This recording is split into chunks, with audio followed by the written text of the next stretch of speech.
Hi friends, wishing you a beautiful and happy day. Today's story is about a smile that changed the world. It's not just any smile, it's soft, mysterious, and somehow alive, painted over 500 years ago by a genius named Leonardo da Vinci. This is the story of the Mona Lisa, a painting so powerful it has survived time, theft, war, and even obsession. But behind the frame, there's more than just a beautiful face. There's a secret, a story, and maybe a message just for you. Let's step into a world of art, mystery, and inspiration, and discover how one quiet smile continues to speak louder than words.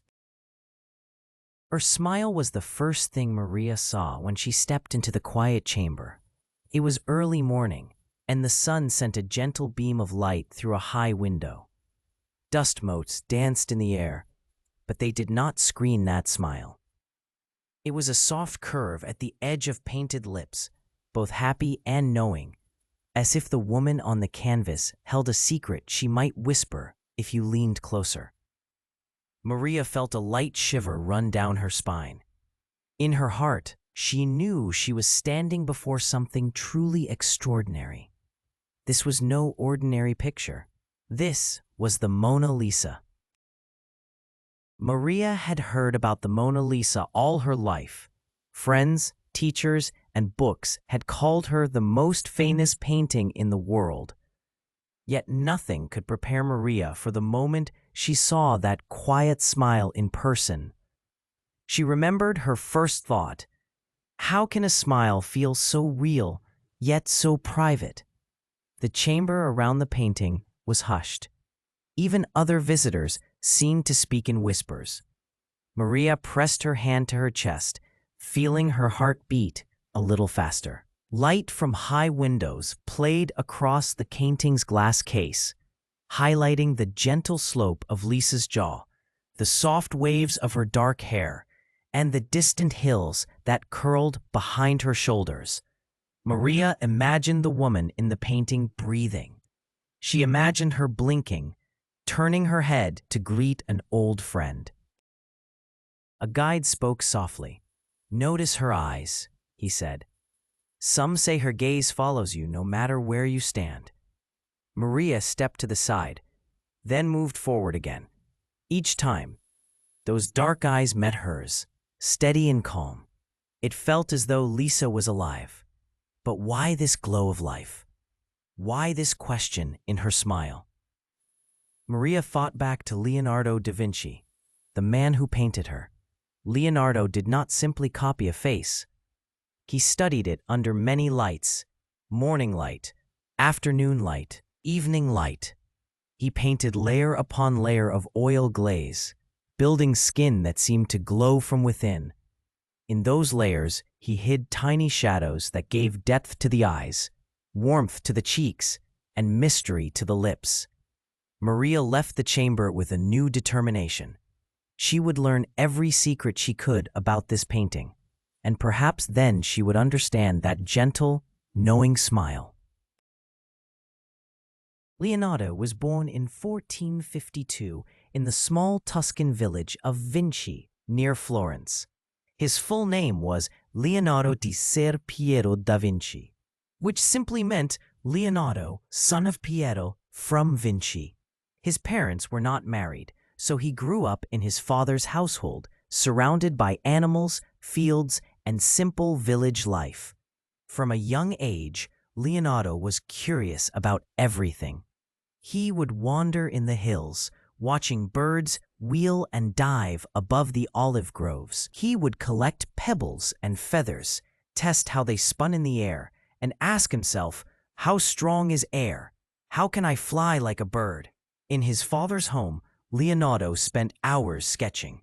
He drew a well-worn shoe so carefully that you could almost count the stitches in the sole. He drew flowing rivers and twisted tree trunks with lines so precise they looked carved. His natural talent amazed everyone around him. By the time he was a teenage apprentice in Florence, Leonardo had learned basic reading and writing, mathematics, and art techniques from the workshop of Andrea del Verrocchio. He helped paint angels on altarpieces, carved small wooden statues, and polished metals.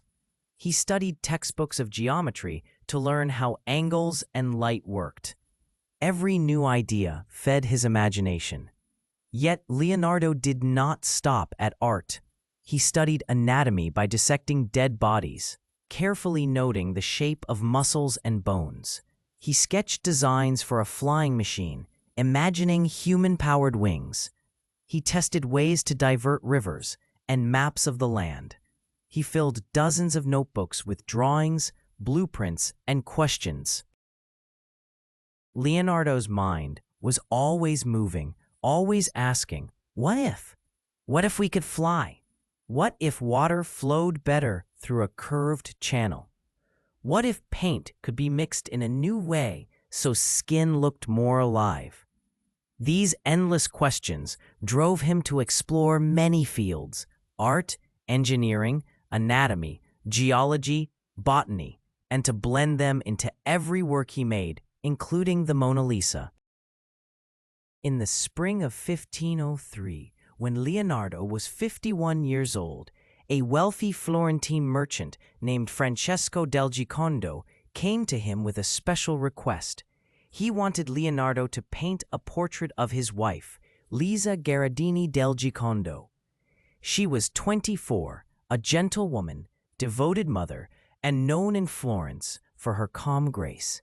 Francesco wished to celebrate the birth of their second son and to mark their happy marriage.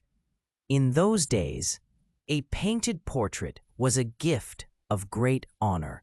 It required a painter of skill and standing, someone who could capture not just a likeness, but a spirit. Francesco believed Leonardo was that man. Leonardo agreed, but he worked slowly. Instead of rushing to finish, he invited Lisa to his workshop again and again. She sat in a simple wooden chair, her hands folded in her lap, as Leonardo sketched and studied her. He asked her to move her head, to turn her gaze one way or the other, to share stories of her home by the Arno River. Yet most of the time, Leonardo said little. He watched the play of expression in her face, the curve of her eyebrows, the set of her jaw. Leonardo made careful notes on a small notebook. He recorded the time of day, the direction of light, the best angle for the painting. He tested how a new mixture of oil and resin might make her skin glow under lamplight. He sketched her hands, which he called the mirror of the soul, because he believed they revealed more about a person than the face alone. Lisa must have grown comfortable with these long sessions. Her initial shyness gave way to a gentle patience. Sometimes she hummed quietly or whispered a childhood memory. Other times she looked out the window at the gardens beyond, lost in her thoughts. Leonardo captured it all: the softness of her voice, the ease of her shoulders, the quiet curves of her smile. Leonardo painted the Mona Lisa with a special technique he developed called sfumato, which means smoky in Italian. To create sfumato, he applied many very thin layers of paint, glazes, one on top of another. Each layer was almost transparent, like a whisper of color. Over weeks and months, these glazes built up a deep, rich surface. In the face, sfumato hid any harsh edges. Shadows melted smoothly into light, and colors blended in soft transitions. Under bright light, you saw one gentle expression. Under dim light, you saw another. Leonardo used this to great effect around the eyes and mouth. She almost seemed to breathe. He painted her hands with equal care, curving each finger with soft shading. He modeled her cheeks with tiny touches of rose and pearl white. He made her dark hair luminous by brushing on glazes of brown and black that caught the light in different ways. Then he turned to the background. Behind Lisa, he painted winding paths, gentle hills, bridges that arched over silent rivers, and a distant horizon that melted into a pale sky. Flowers bloomed by the riverbank, rocks jutted from the hillsides, and trees bent toward the wind. That landscape came from Leonardo's imagination, but it was rooted in his real study of rivers, mountains, and trees. The result was a painting that felt alive. You did not just see Lisa's face. You felt her breathing, her thoughts, her connection to a living world. The painting worked on your mind as well as your eyes, drawing you deeper each time you looked. By 1506, Leonardo left Florence for Milan. He took the Mona Lisa with him, though he had not received full payment from Francesco del Giocondo. Leonardo carried the painting like a dear friend, tucking it under his arm as he traveled from city to city. He hung it in his various studios and touched it up when he had time. In Milan, he painted frescoes and designed stage sets for court festivals. In Rome, he studied ancient ruins with Cardinal Francesco Maria del Monte, another patron. Leonardo's restless spirit refused to settle. Yet the Mona Lisa went where he went, a faithful companion on his travels between patrons and palaces. Some stories say Leonardo painted secret changes in the landscape behind her, adding little hills and winding roads that made the scene more dreamlike. Others say he refined her smile, smoothing the edges of her lips until her expression became almost haunting. He experimented with lights and shadows, always seeking to capture an inner life that no other painter had achieved. Because Leonardo kept the painting with him, the Mona Lisa never belonged fully to the Giocondo family. It stayed in his hands until his final years. Some believe he intended to finish it completely before giving it to Francesco, but Leonardo's work was never done. He always moved on to the next idea, the next question, the next experiment. When Leonardo died in 1519 in the town of Amboise, France, he left the Mona Lisa to his favorite pupil, a young man named Salai. Salai had been with Leonardo since he was 10 years old. He shared Leonardo's curiosity and helped him in his studio.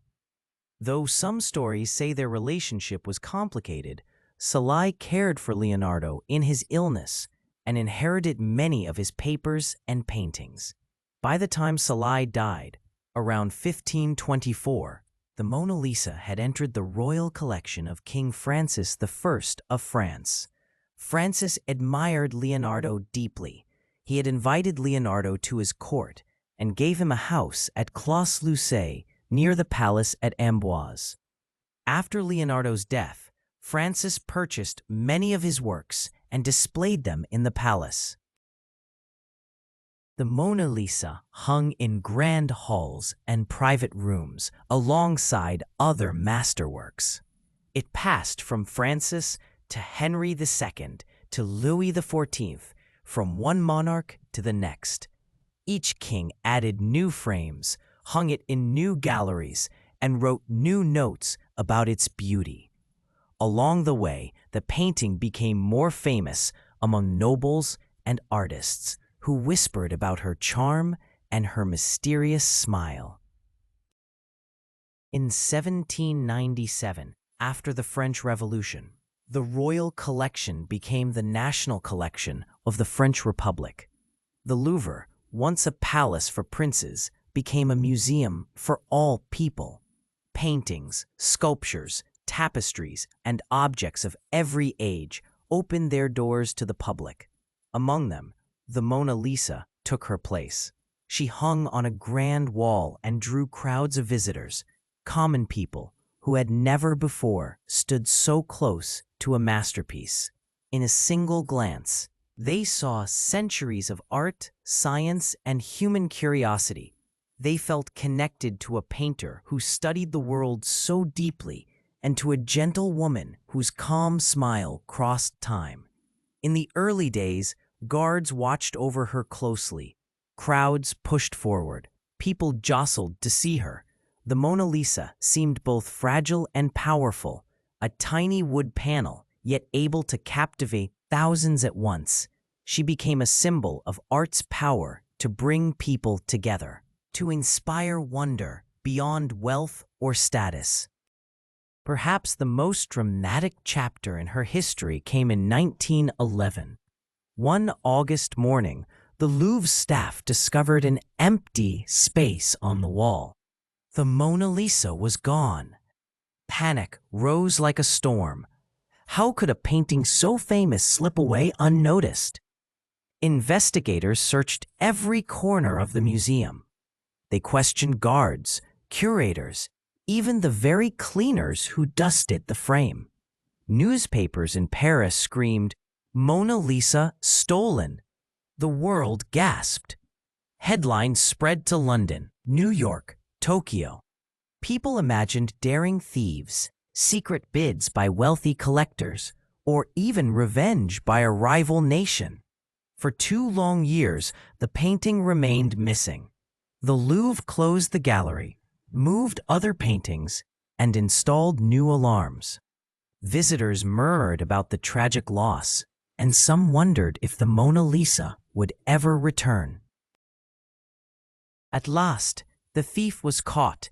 He was Vincenzo Perugia, a former Louvre handyman who hid the painting under his clothes and carried it to a small apartment in Paris.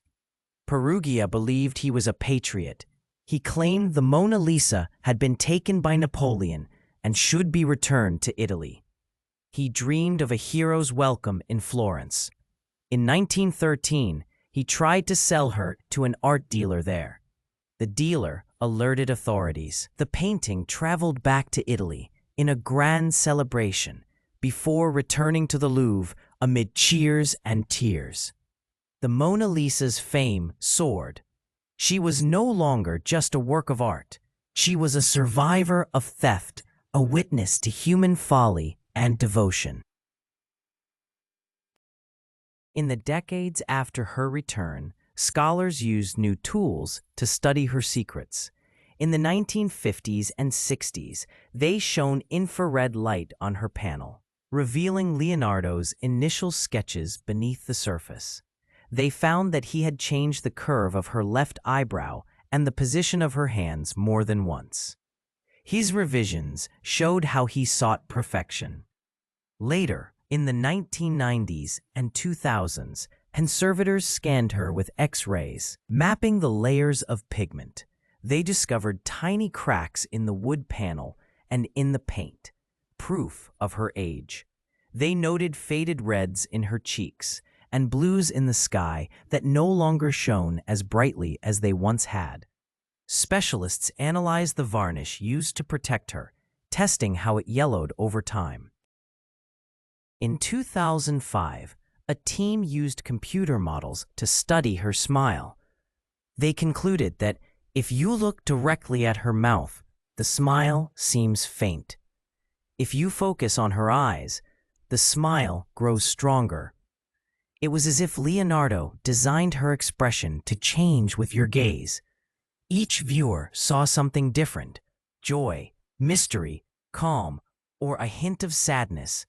Even today, researchers debate her identity.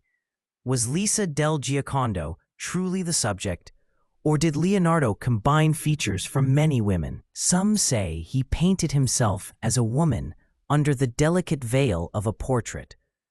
Others argue that the landscape hides coded messages about science and philosophy. Every theory adds a new layer of wonder.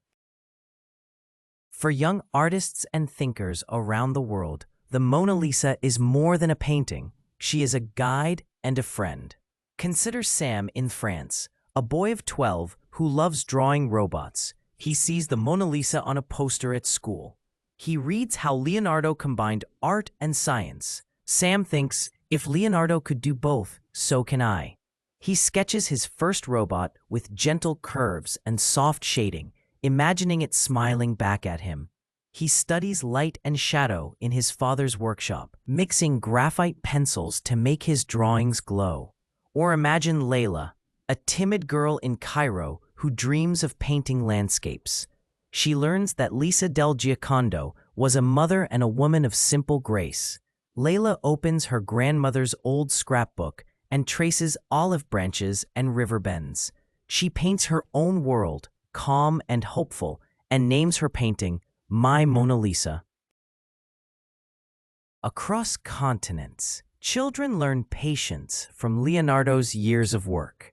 They learn that true craft takes time, that every layer matters, every test matters, every revision brings you closer to your dream. They learn that curiosity can open doors. Curious about birds, curious about light, curious about people's hearts, and most of all, they learn to keep asking, what if? What if I painted with soft strokes? What if I tried a new technique? What if I shared my work with the world? With each question, they add a layer to their own lives, just as Leonardo added layers to his canvas. Now, on July 11th, 2025, the Mona Lisa rests behind bulletproof glass in the Louvre's Grand Gallery. Millions have stood before her since her return in 1913. Some wait in lines for hours. Some slip in quietly before closing time.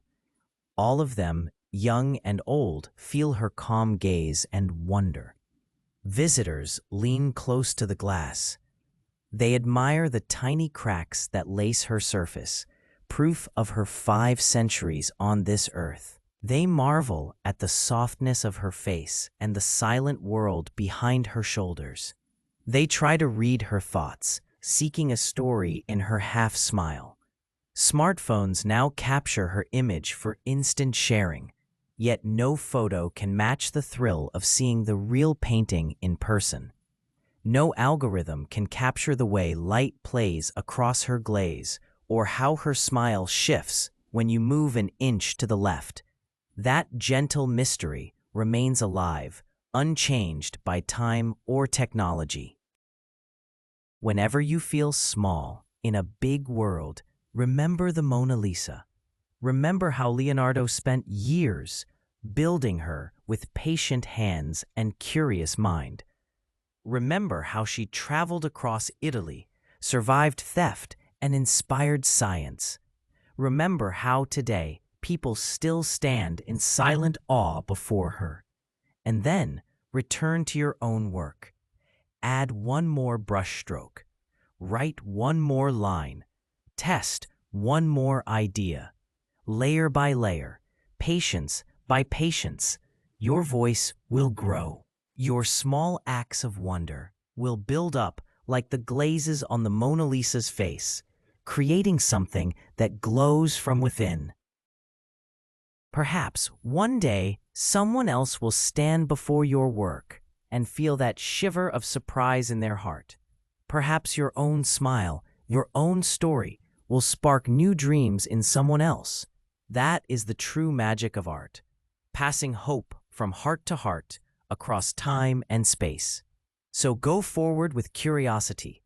Ask what if in school, in the workshop, in your notebook. Be patient, be bold, and when you finish, step back and let your work live its own life, smiling, mysterious, and full of light, just like the Mona Lisa. Ask ChatGPT.